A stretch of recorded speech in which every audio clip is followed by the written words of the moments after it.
سبحان الله وبحمده سبحان الله العظيم سبحان الله وبحمده سبحان الله العظيم سبحان الله وبحمده سبحان الله العظيم سبحان الله وبحمده سبحان الله العظيم سبحان الله والحمد لله لا إله إلا الله والله أكبر سبحان الله والحمد لله لا إله إلا الله والله أكبر سبحان الله والحمد لله لا إله إلا الله والله أكبر سبحان الله والحمد لله لا إله إلا الله بسم الله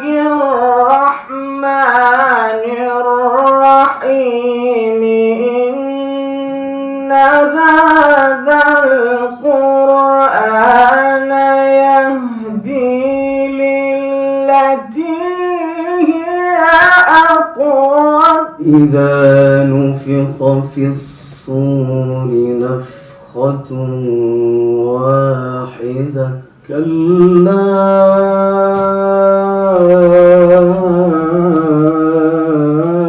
إن كتاب الأبرار لفي عليين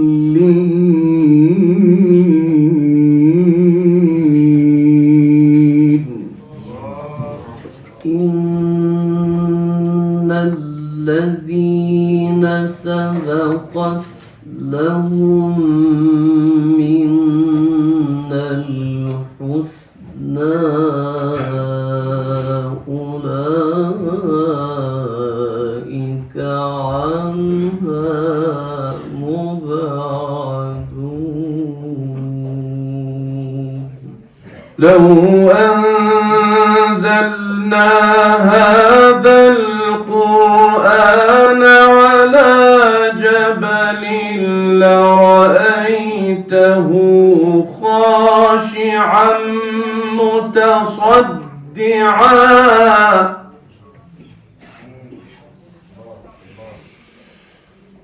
لرأيته خاشعا متصدعا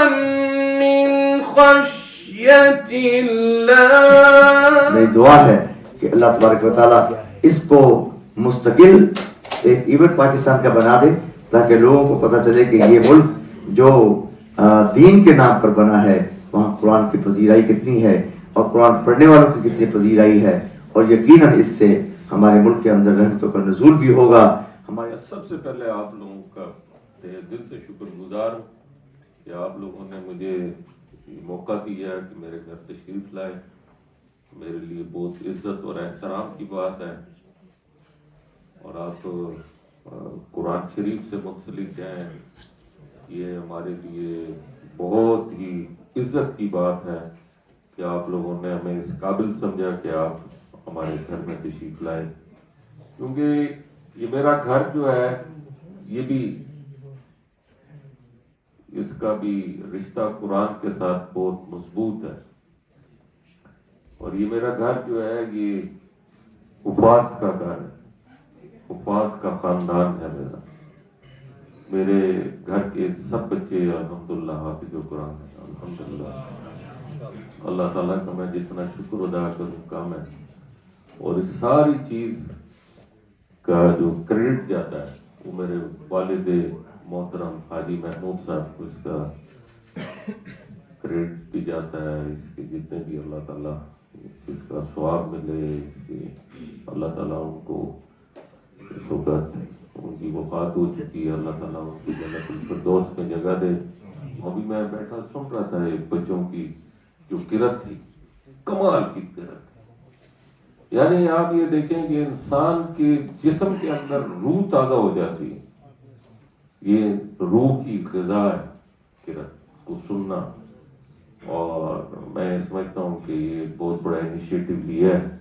اور یہ چیز جاری رہنی چاہیے۔ اولا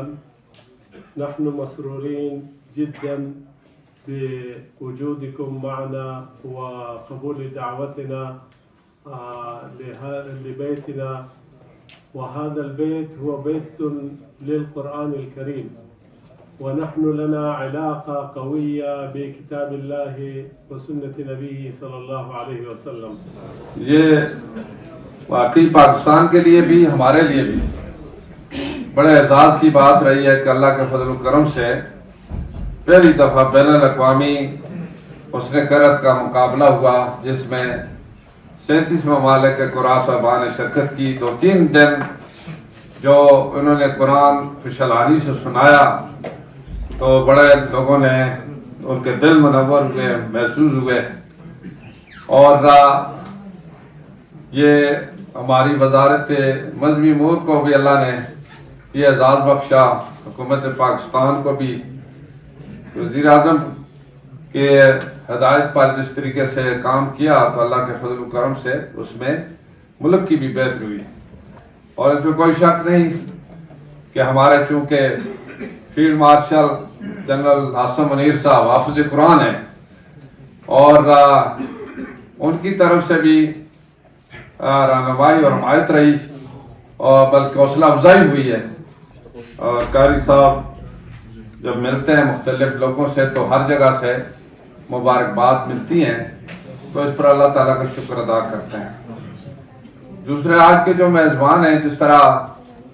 طلحہ محمود صاحب نے کہا کہ یہ بھی قرآن کی نسبت رہی،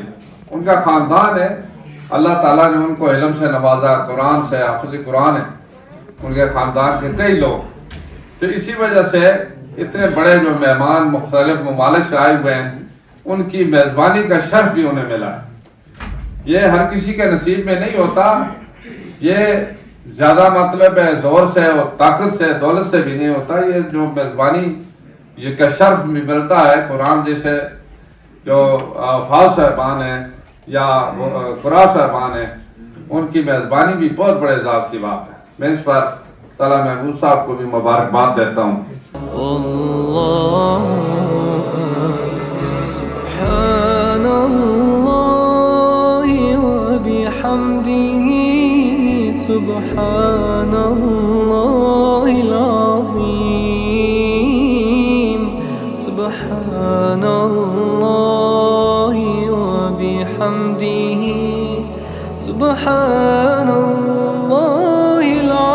العظیم، سبحان اللہ وبحمدہ، سبحان اللہ العظیم، سبحان اللہ وبحمدہ، سبحان اللہ العظیم، سبحان اللہ والحمد للہ، لا الہ الا اللہ، واللہ اکبر، سبحان مثل طه في الورى بشرا خير من فوق السماء سرى ظاهر الأخلاق والشيم يا إمام الروح